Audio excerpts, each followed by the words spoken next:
Oi, meu nome é Giovana, eu sou do primeiro A e essa é a parte 2 do caso Condessa Sangrenta. Uma das torturas de Elizabeth era colocar o dedo na boca da menina e rasgar seu rosto. E também havia canibalismo forçado. Um cidadão, uma vez, ouviu que Elizabeth não comia e nem bebia antes de presenciar uma de suas criadas serem mortas de maneira cruel.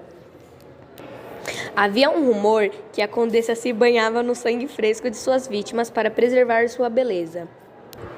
Essa história surgiu porque uma vez uma criada cometeu um erro ao banhar ou vestir Elizabeth e a condessa deu um tapa na garota tão forte que um pouco de sangue espirrou no rosto dela. Depois de se limpar, Elizabeth percebeu que sua pele parecia mais jovem do que o normal.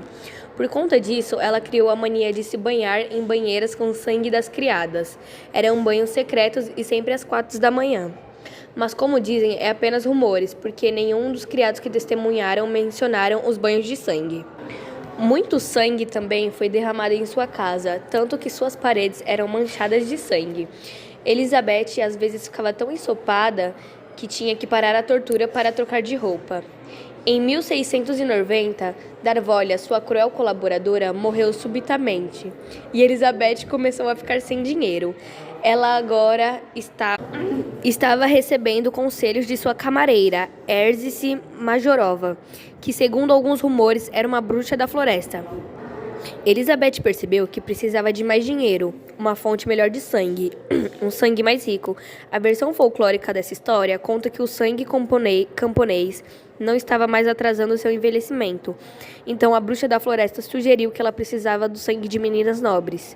Os pais começaram a esconder suas filhas quando ela aparecia na cidade à procura de empregadas. Mas havia um problema.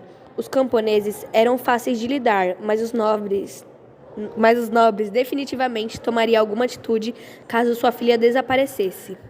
Foi quando Elizabeth teve a ideia de abrir uma escola de formação para jovens meninas chamada Gymnasium. Tudo fingimento, é claro.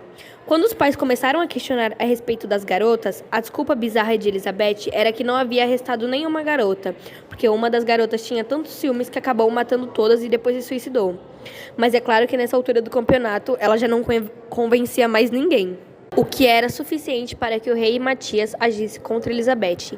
Em 1610, o rei ordenou que seu palestino George Thurzo investigasse a condessa Bathory, o que era uma situação tanto estranha para Thurzo quanto para Elizabeth, pois ele foi um dos melhores amigos de Nadasdi.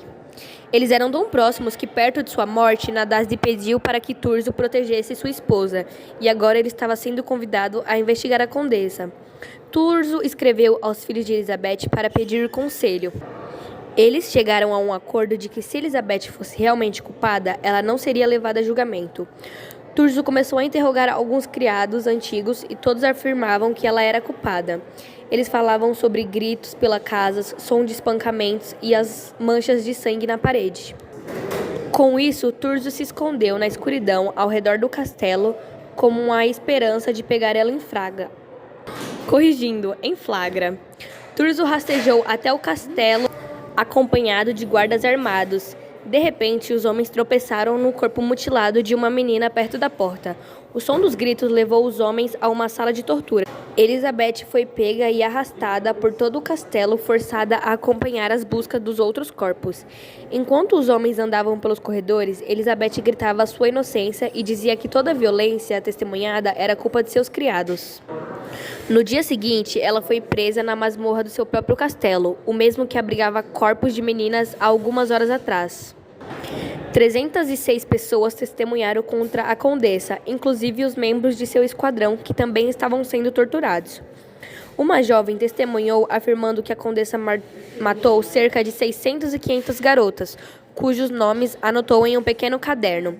Os membros de seu esquadrão receberam pena de morte e, como prometido, Elizabeth nunca foi levada a julgamento.